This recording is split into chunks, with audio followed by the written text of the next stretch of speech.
মুৰ্দাবাদ হিমন্ত বিশ্ব শৰ্মা মুৰ্দাবাদ হিমন্ত বিশ্ব শৰ্মা হায় হায় অসম চৰকাৰ হায় হায় অমানৱীয় উচ্ছেদ বন্ধ কৰক।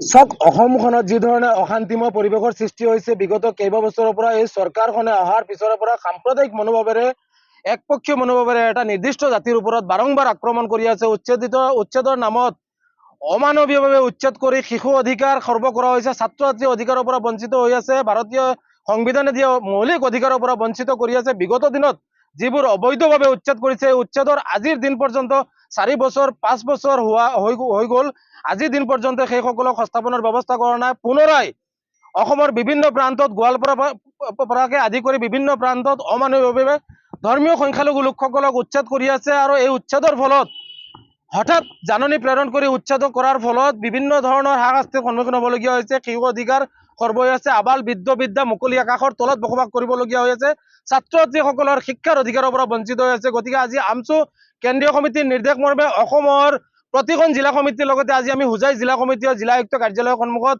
প্ৰতিবাদী কাৰ্যসূচী হাতত লৈছো। আৰু আমি মুখ্যমন্ত্ৰী হিমন্ত বিশ্ব শৰ্মালৈ স্মাৰকপত্ৰ প্ৰেৰণ কৰাৰ সমান্তৰালভাৱে আপোনালোকৰ জৰিয়তে স্পষ্টভাৱে সকীয়াই দিব বিচাৰিছো, এনেধৰণৰ অমানৱীয় উচ্ছেদ কৰি মুছলমান লোকসকলক যি ধৰণে নিঃশেষ কৰাৰ পৰিকল্পনা কৰি আছে, এই পৰিকল্পনা আমচুৱে কোনো কাৰণতে সহ্য নকৰে।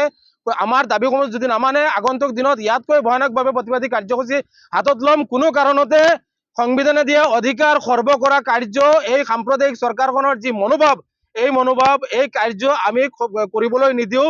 প্ৰয়োজন সাপেক্ষে গণতান্ত্ৰিক পদ্ধতিৰে আমি ৰাজপথ অৱৰোধ কৰি হলেও প্ৰতিবাদী কাৰ্যসূচী হাতত ল'ম। মৌলিক অধিকাৰ কাঢ়ি অনাৰ ক্ষেত্ৰত আমচুৱে বদ্ধপৰিকৰ আৰু যিকোনো ধৰণৰ প্ৰতিবাদী কাৰ্যসূচী হাতত লৈ অসহায় লোকসকলক সহায় কৰাৰ ক্ষেত্ৰত আগবাঢ়ি যাব স্পষ্ট।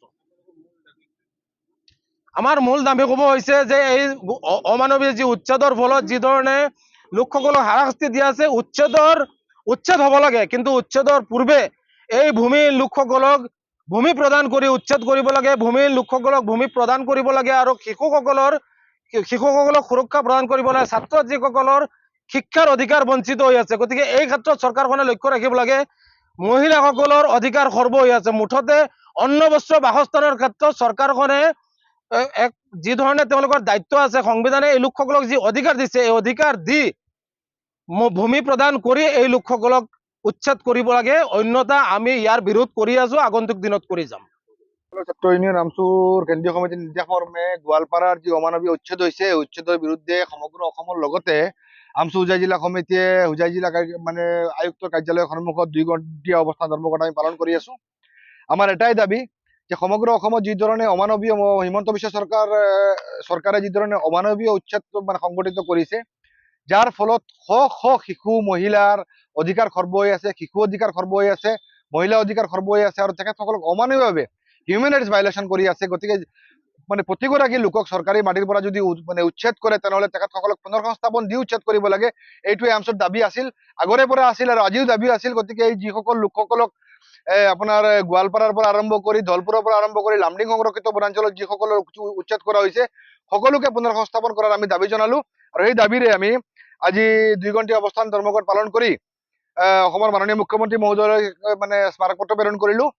আপোনালোকে ইতিমধ্যে গম পায় যে লামডিং সংৰক্ষিত বনাঞ্চলত যোৱা 2021 বৰ্ষত উচ্ছেদ হৈছিল আৰু সেইসকলক পুনৰ্সংস্থাপন দিয়া হ'ব বুলি কোৱাৰ পিছতো আজি প্ৰায় 4 বছৰত তেখেতসকলক পুনৰ্সংস্থাপন দিয়া হোৱা নাই। প্ৰায় 40 জনৰো অধিক শিশু মহিলা বৃদ্ধৰ মৃত্যু হৈছে বিনা চিকিৎসাত।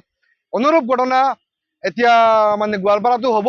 গতিকে এই ক্ষেত্ৰত চৰকাৰে উচিত পদক্ষেপ গ্ৰহণ কৰি উচ্ছেদিতসকলক পুনৰ্সংস্থাপন প্ৰকৃত ভূমিহীন লোকসকলক পুনৰ্সংস্থাপন দিয়াৰ বাবে আমচু হোজাই জিলা সমিতিৰ ফালৰ পৰা দাবী জনালো।